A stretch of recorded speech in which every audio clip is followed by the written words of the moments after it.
بسم اللہ الرحمن الرحیم. ایک بار پھر سے آپ تمام کا استقبال کرتا ہوں program sexual desire and Islamic laws میں. ایک بار پھر سے آئیے ملاقات کرتے ہیں حجت الاسلام والمسلمین علی جناب مولانا وسیع حسن خان صاحب قبلہ سے. السلام علیکم آغا. وعلیکم السلام ورحمۃ اللہ وبرکاتہ. آغا جو بھی باتیں آپ بتا رہے ہیں وہ بہت ہی اچھے طریقے سے لوگوں تک پیغام پہنچ رہا ہے.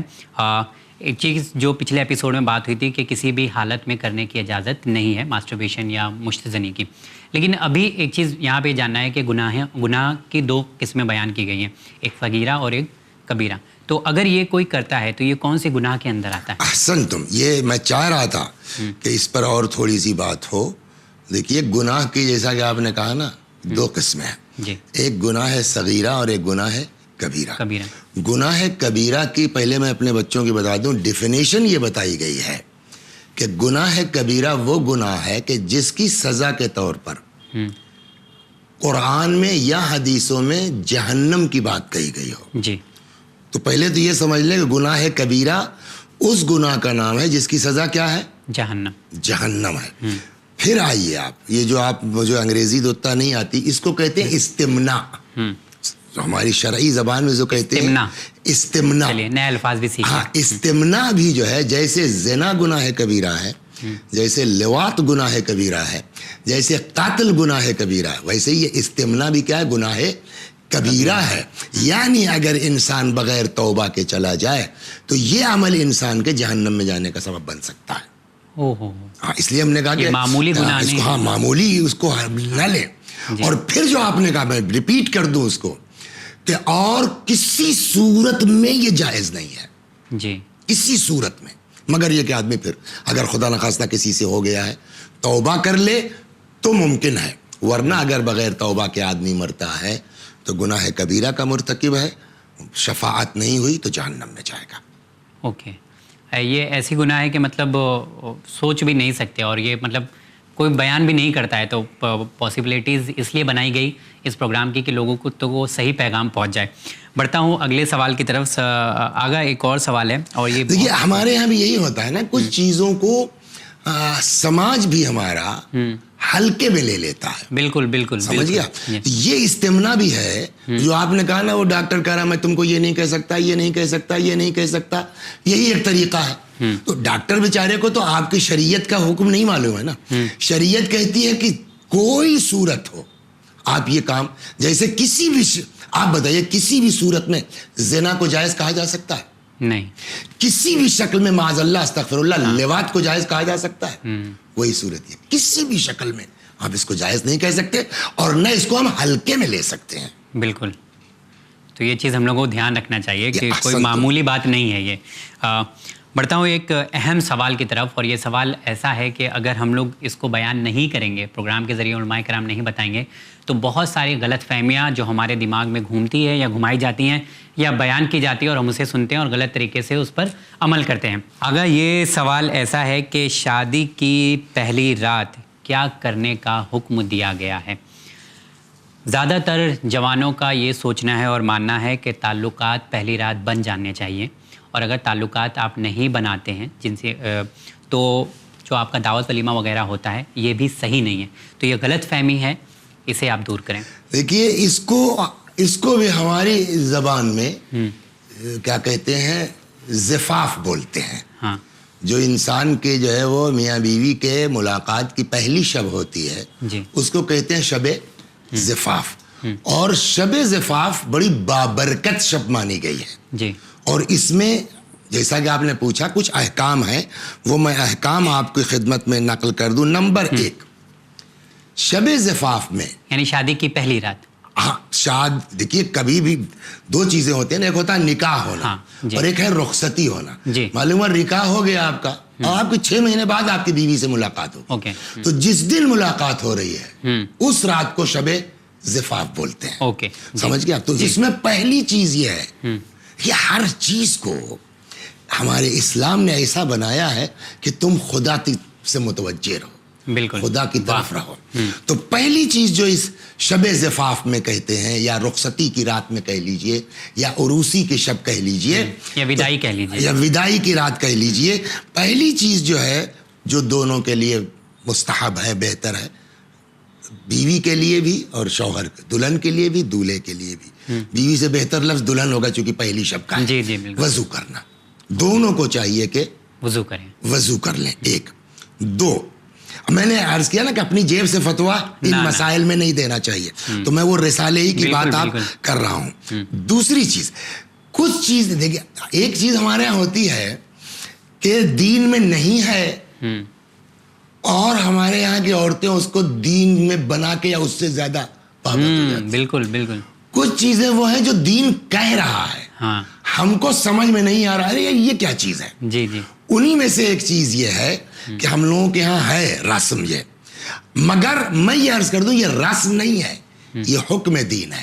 دوسرا کیا کہ جب دلہن گھر میں آئے تو اس کا پہلے پیر دھلانا چاہیے, اور پیر دھلا کر کے رسول اللہ سے حدیث ہے, امیر المؤمنین سلام اللہ علیہ سے پیغمبر نے فرمایا ہے کہ جب دلہن گھر میں آئے تو اس کا پیر دھلاؤ, اور پیر دھلا کے پورے گھر میں اس پانی کو چھڑکو.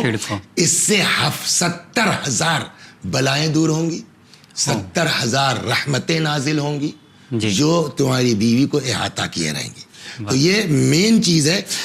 میں یہ پھر عرض کر دوں کہ لوگ یہ نہ سمجھیں کہ یہ رسم ہے, یہ رسم نہیں ہے بلکہ حکم پیغمبر صلی اللہ علیہ وآلہ وسلم ہے. تیسری چیز جو اس شب میں ہے, اب ظاہر سی بات ہے کہ ٹی وی تو بات آئی گئی نکل گئی. میں آپ کو بتا دوں, مجھے نہیں معلوم کہ تحفۃ العوام میں ہے یا نہیں ہے, ہوگا ضرور ہوگا اس لیے کہ اس میں, لیکن مفاتیح میں ہے. اگر مفاتیح آپ کے گھر میں ہے تو مفاتیح الجنان میں, مین بک میں نہیں, حاشیے میں یہ دیا ہوا ہے کہ جب بیوی گھر میں آئے تو آپ اس کو جو ہے وہ اس کے پیشانی پہ ہاتھ رکھ کے دعا پڑھیے. اچھا, وہ دعا بھی مفاتیح میں موجود ہے. یہاں بھی جو ہے وہ وضو کے بعد خضوع و خشوع کے ساتھ, پہلے میں نے کہا کہ وضو ہو, پیر دھولا جائے, لیکن اب جو وضو کیا ہے آپ نے تو 2 رکعت نماز بھی دونوں کو پڑھنا چاہیے. ہمارے یہاں کیا ہے کہ جب دلہن آتی ہے تو شوہر سے کہتے ہیں آنچل پہ پڑھو. آنچل پہ پڑھو. بابا بات آنچل کی نہیں ہے, بات 2 رکعت نماز دولہے کو بھی پڑھنا چاہیے, 2 رکعت نماز دلہن کو بھی پڑھنا چاہیے. اور اب اس میں کہتے ہیں کہ جو انسان کی آئندہ زندگی کے لیے بہت فائدہ مند اور مفید ہے. تو 2 رکعت نماز کا پڑھنا خضوع و خشوع کے ساتھ, اس دعا کے ساتھ آدمی پڑھے, دونوں دولہا اور دلہن دونوں کے لیے فائدہ مند ہے. نماز جب پڑھ لے تو یہ دعا بھی منقول ہے, کیا, اللہم ارزقنی الفہا وودہا. پالنے والے نماز کے بعد یہ شوہر دعا کرے, اللہم ارزقنی الفہا. الف یعنی بھائی الفت, محبت ہے نا. ود بھی وہی معنی ہے, مودت. اللہم ارزقنی الفہا وودہا, پالنے والے اس کی الفت, اس کی محبت مجھ کو عطا فرما. ورضاہا, اور اس کی خوشنودی کہ یہ ہم سے زندگی میں راضی رہے. ورزنی بہا, اور ہم اس کو بھی ایسا کر دے کہ ہم اس سے راضی رہے, یعنی اسی پہلے دن. یہ ایک ہو گئی. دوسری جو میں نے کہا کہ اس کے اندر بھی ملے گی آپ کو کیا, مفاتیح الجنان کے اندر, وہ یہ ہے کہ آدمی, یہ چوتھی چیز, پیشانی پر عورت کے ہاتھ رکھے اور یہ دعا پڑھے, اللہم بامانتک اخذتھا. پالنے والے یہ میں نے تیری امانت ہے جو لی ہے. یعنی اس کا مطلب کیا, پہلے ہی دین یہ سکھاتا ہے کہ بیوی کوئی لائے ہو, کوئی نوکرانی نہیں لایا, یہ تمہارے لیے اللہ کی امانت ہے. تو شب زفاف ایک کام یہ ہے کہ نماز پڑھے, وضو کرے اور پیشانی پہ ہاتھ رکھ کے یہ دعا پڑھے کہ اللہم بامانتک اخذتھا وبکلماتک استحللت, اور تیرے ہی بتائے ہوئے طریقے سے اس کو ہم نے اپنے لیے حلال قرار دیا ہے. فَإِن قَضَيْتَ لِي مِنْهَا وَلَدًا, اور اگر تیری مصلحت یہ ہے کہ اس کے ذریعے تو مجھ کو کوئی اولاد دینے والا ہے, فَجْعَلْهُ مُبَارَكًا, اللہ اس کو مبارک قرار دینا, سَوِيًّا, ٹھیک ٹھاک, وَلَا تَجْعَلْ لِلشَّيْطَانِ فِيهِ شِرْكًا وَلَا نَصِيبًا, اور آنے والی اولاد میں ہماری پالنے والے شیطان کا کوئی حصہ اور شرکت نہ ہو. واہ, بہت خوب, کیونکہ یہ چیزیں بتائی گئی ہیں کہ آپ کو جب آپ کی شادی ہوتی ہے اور دلہن آپ کے گھر آتی ہے تو ان باتوں کا آپ کو خیال رکھنا ہے. اب میں تھوڑا سا آگے بڑھتا ہوں. جو جوان ہیں آج کل کی جب شادی ہوتی ہے تو سب سے پہلے چیز جو دوستوں کی طرف سے دیکھنے کو ملتی ہے وہ پریشر یہ ہوتا ہے کہ پہلی رات آپ کے تعلقات ہوئے یا نہیں ہوئے. میں جاننا چاہتا ہوں کہ تعلقات کے حوالے سے کہ بنانا پہلی رات ضروری ہے یا نہیں؟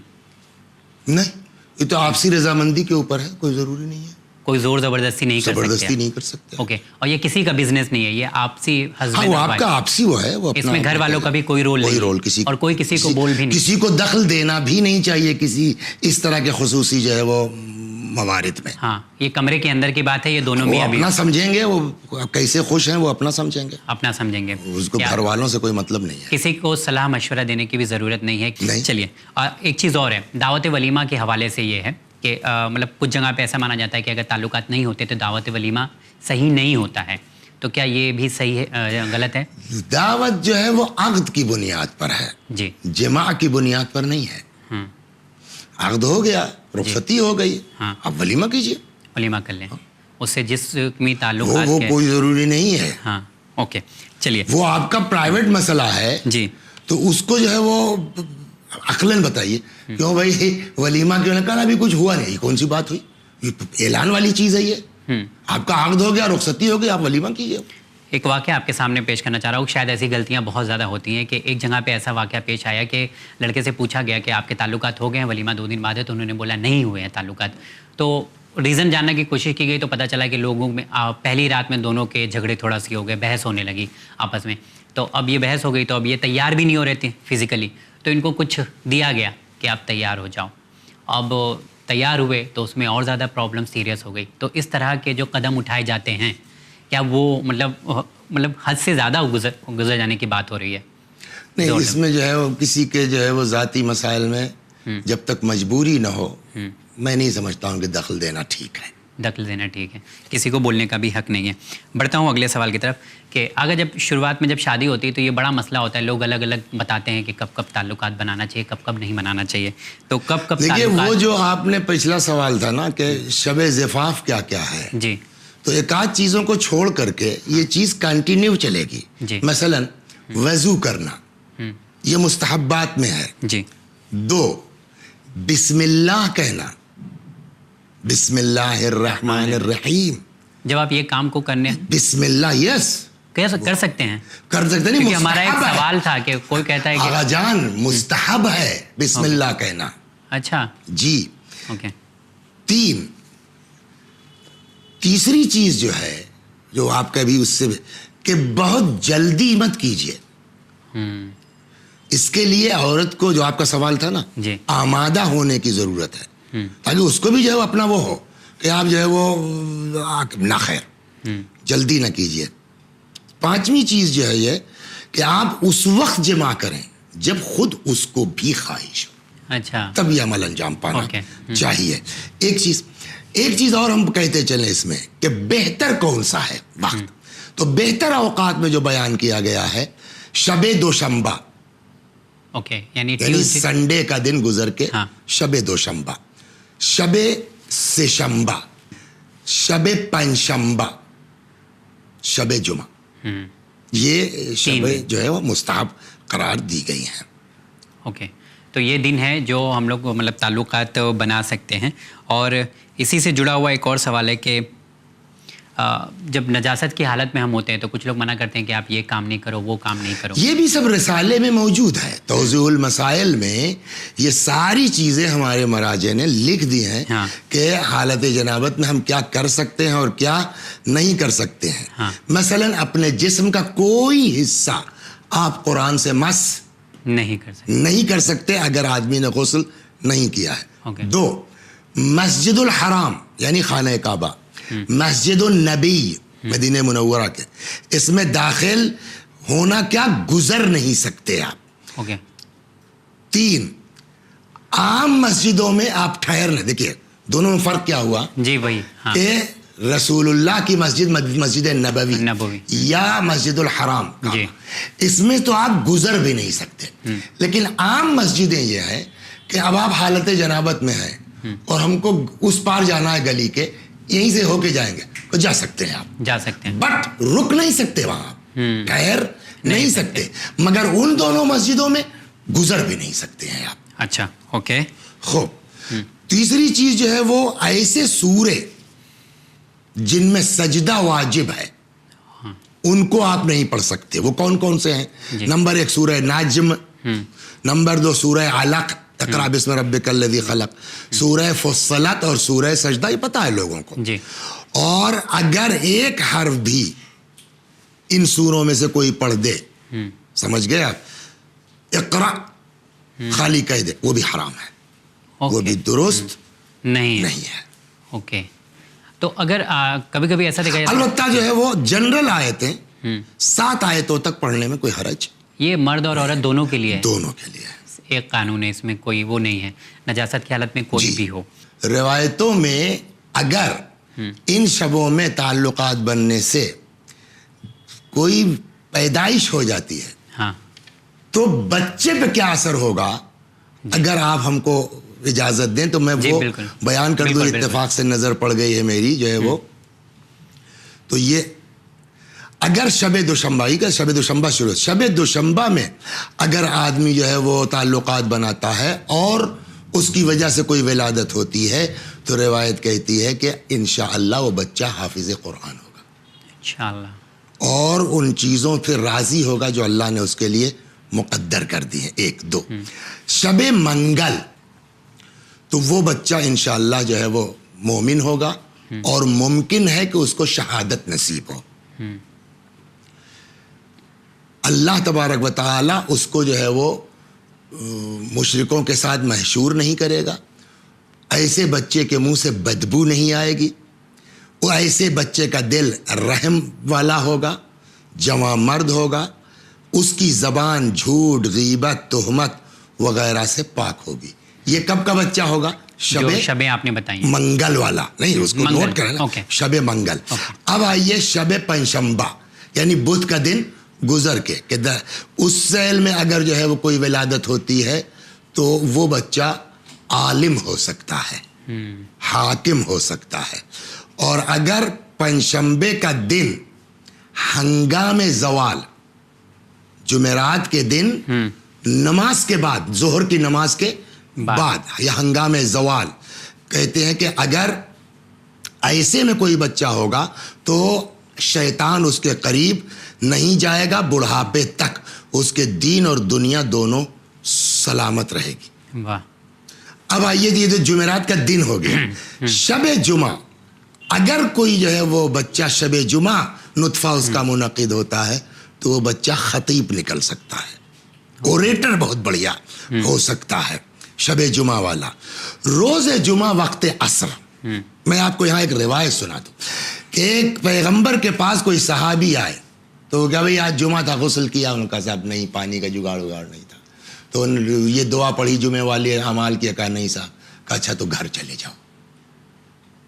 اچھا، اتنی اہمیت ہے عصر جمعہ جو ہے وہ کیا کہتے ہیں جمعہ کی. کہتے ہیں کہ اگر جمعے کے عصر میں آدمی جو ہے وہ زوجہ سے تعلقات قائم کرتا ہے اور اس سے کوئی بچہ پیدا ہوتا ہے تو مشہور فیمس تھنکرس میں ہو سکتا ہے، مشہور سمجھدار، انٹلیکچوئل، مشہور انٹلیکچوئل ہو سکتا ہے. خوب. اب آئیے شب جمعہ نماز عشاء کے بعد اگر تعلقات بنتے ہیں تو ایسا بچہ والدین کی شبیہ بھی ہو سکتا ہے اور بزرگوں میں ہو سکتا ہے. مولانا صاحب ابھی سوال ہمارے پاس بہت ہیں اور بہت اچھے سوالات ہیں جن کے جواب لوگوں تک پہنچنا ہے. انشاءاللہ اگلے ایپیسوڈ میں پھر آپ سے ملاقات کریں گے. تو جی ہاں ناظرین، اس پروگرام کو یہاں پر ختم کرتے ہیں. اگلے ایپیسوڈ میں کچھ اور اہم ترین سوالات ہیں جن کے جواب حاصل کریں گے. دیکھتے رہیے چینل میں. بہت شکریہ.